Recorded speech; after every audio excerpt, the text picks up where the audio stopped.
ট্যাঙ্কি পরিষ্কার করার জন্য উঠছি আজ। এই যে দেখেন কি অবস্থা ট্যাঙ্কির ভিতরে, একদম ময়লা আবর্জনা পড়ে গেছে, প্রচুর শ্যাওলা। অনেক সময় তো আমরা এই ট্যাঙ্কির পানি আবার পান করে থাকি। আজ এটা পরিষ্কারের জন্য উঠলাম।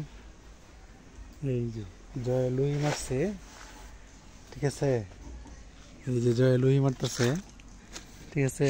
এই যে রাকি মধ্যে দাঁড়ায় রয়েছে। জয় ওঠ ওঠ, তাড়াতাড়ি ওঠ, ভিতরে উঠ ফুট উঠ ফুট, তাড়াতাড়ি উঠ, উঠ উপরে, জুতা খুল। এই যে জয় জয় পরিষ্কার কর, উঠ ভিতরে ঢুক ঢুক, দেখি কেমনে ডোস ডোসতে আমি ধরছি, ঢুক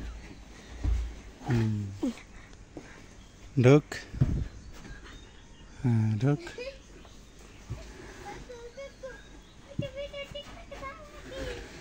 ঢুক।